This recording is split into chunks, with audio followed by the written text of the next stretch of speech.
So, Amaury, last year there was an important discovery in the world of astronomy. 3 planets circling a star 39 light years from the Earth. You stayed on this area to examine it further, and you've made quite an important discovery. There are more planets. How many and what size are they? So in total now we know that the system has 7 planets. We started by thinking there were 3, but one of them we were a bit mistaken, so we found essentially we had 2 well defined, and then we can add now another 5 where we're pretty sure that they exist in the system. And they're circling a particular star called Trappist 1. Describe that star. How does it compare to the Sun? Yeah, it's very odd. It's a star that is roughly 10% of the size of the Sun, so 10 times smaller. It's about the size of Jupiter, slightly larger than Jupiter.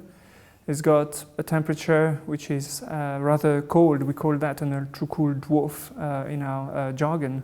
The star is more than twice cooler than the Sun. And it means that the star looks very red, and for planet detection, it's really good. The small size helps us find small planets like the one we found. So from what you know so far about this solar system, what would this star look like from any of these planets? Oh, the view would be quite remarkable. Oh, very different from what we have here on Earth. The star would look much bigger, so you have to imagine an enormous orb into the sky. Itself, the star would appear quite faint because it emits most of its light in a regime of light very red, so we would perceive heat but not see much light. And then the other planets in the system, the closest next planet in the system could appear as big as twice the size of the Moon in the sky. So a very beautiful sight. With a small telescope, if there were cities, you'd be able to see cities. It's remarkable to think of it. Searching for exoplanets is notoriously difficult. How did you go about actually discovering that there were these extra planets orbiting this particular star? Yeah, so the method we use is what we call the transit method. We wait for the planet to pass in front of the star. This creates a transit. And during that transit, the planet will cast a shadow. And so if you have a big planet on a certain star, it will cast a bigger shadow than a small planet.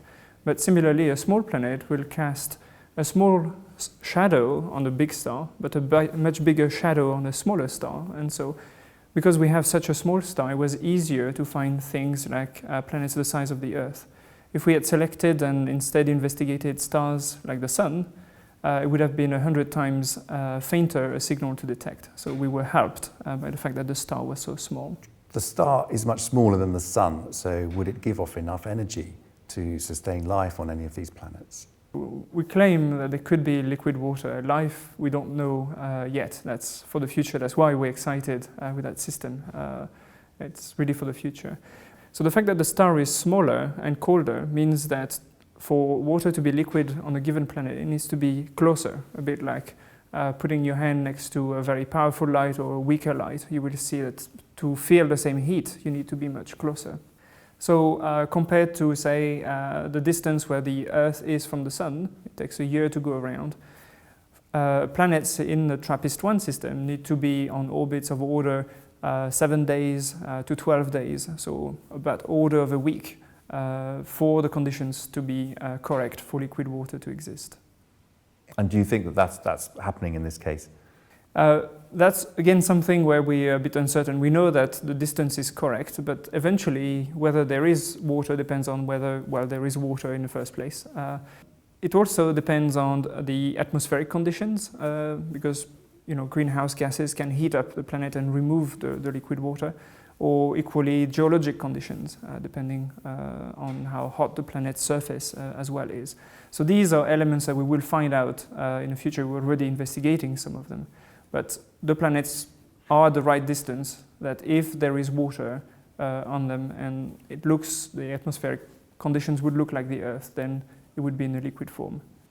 And without being able to observe closely the surface of these planets, how would you determine that there was liquid?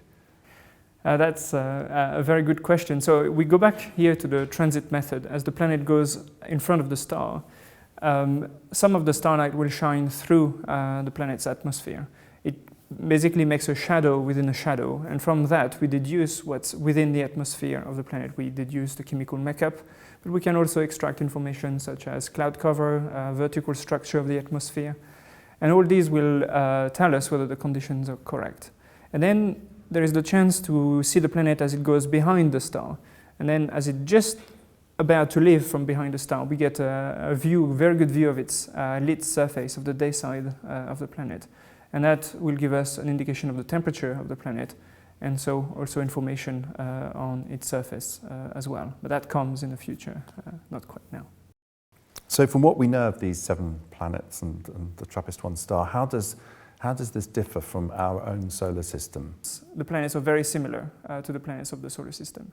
But their star is so very different, and that has implications. The planets are much closer to their star, they're much closer to one another, and it means that probably they will have also a constant daylight and constant night side. So the planets are locked, what we call, a bit like the moon is locked towards the Earth, showing always the same face. The planets will always see the sun at the same position in the sky. And that will affect their climate very much, and we do not know exactly how. And on a personal level, how exciting is this for you?